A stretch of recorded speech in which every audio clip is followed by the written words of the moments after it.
संविधानाच्या चौकटीमध्ये टिकणारी ही मागणी नाहीये, पण ही कुठली तरी राजकीय हेतूने प्रेरित मागणी आहे। ही फक्त इलेक्शन साठीची मागणी आहे। तुम्हाला जर शैक्षणिक आणि हे पाहिजे तर ईडब्ल्यूएस मध्ये तर तुम्हाला जास्त मिळतंय। म्हणजे 38 मध्ये तुम्ही 17% समाज येऊन पहिले 380 जाती आहेत, त्यात तुमच्या वाट्याला काय येणार आहे? मराठा समाजाच्या काही जास्त येणार नाही, पण 10% वेगळं मिळतंय ना तुम्हाला, ते तुम्हाला नको।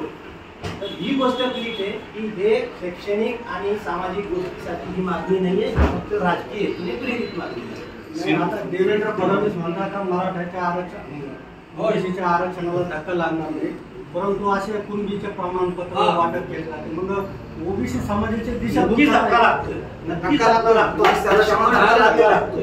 हे म्हणण्यासारखे हे मान्यच नाही आम्हाला कोणाचं स्टेटमेंट। पूर्वी कुणबी प्रमाणपत्र नसताना सुद्धा या ठिकाणी झडपी मेंबर बऱ्याच ठिकाणी डोंगावकर आणि यांनी पदभूमी यांनी तिकडून प्रमाणपत्र आणले। त्यावेळेस अशी परिस्थिती होती, आता परिस्थिती काय होणार आहे? 52 लाख किंवा 58 लाख त्यावेळेस प्रमाणपत्र म्हणजे ओबीसीच्या राजकीय आरक्षणाला हा 100% धक्का बसणार आहे। आणि यांनी म्हणल्याप्रमाणे एवढा मोठा कॅनव्हास सोडून, म्हणजे ओपन मधला 50% कॅनव्हास सोडून किंवा 80% कॅनव्हास सोडून तुम्ही 20% मध्ये आमच्याशी म्हणजे ओबीसी स्पर्धा करायला म्हणजे शिक्षणात आणि नोकरीत स्पर्धा होणार आहे। म्हणजे 50% कॅनव्हास सोडून 20% मध्ये किती मेंढर भरती होणार आहे, मग किती कलकामाचे कोडमार होणार आहे? आम्ही तर काय म्हणतो माहिती का, 52 असणे गाडीत अगोदरच म्हणजे आम्हाला 26 असण्याची गाडी दिली आणि तुम्ही त्याच्यामध्ये पुन्हा अजून तुमचे काय 35% लोक अजून बसवणार आहोत, ते किती जणांना समजा बसायला जागा मिळेल? याचा अभ्यास व्हायला पाहिजे। दबाव तंत्राने, सरंजामशाही वृत्तीने किंवा आपल्या पाठीमागे समाज आहे म्हणून कुठलीही अवास्तव मागणी करणं म्हणजे आरक्षण मिळण्याची मार्ग नाही। त्यासाठी निकष आहे, निकषामधून पास झाल्यानंतर आरक्षण शासन पुन्हा नाही जात प्रमाणपत्र द्यायचा अधिकार नाही। या शासनाकडे जात प्रमाणपत्र देता येतं, पण जात बदलता येत नाही।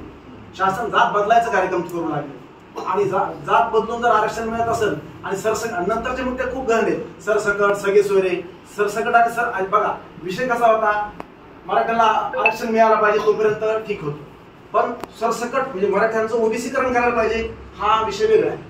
पुन्हा काय विषय होता की गरजवंत मराठ्याचा लढा होता, तो काय झाला, सरसकट मराठ्याचा लढा झाला।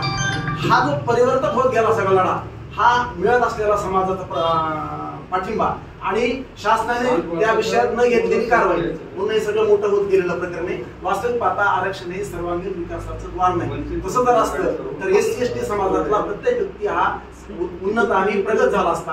आजही SC/ST मध्ये तेवढा मागासलेपणा आहे।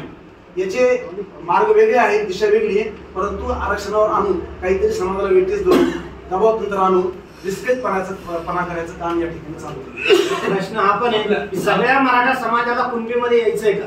महाराष्ट्रातला बराचसा मराठा समाज असा आहे की जो कुणबीमध्ये यायला तयार नाही। ते काय बघा, त्यामध्ये जी काही जी मंडळी त्यांना यायचं नाही, ते त्याने पैशावर आहे। आपल्या जे कारखानदार आहे, आरक्षण लढा हा आर्थिक विषमतेशी नाही, हा सगळ्यात महत्वाचा कन्सेप्ट व्हायला पाहिजे। कारण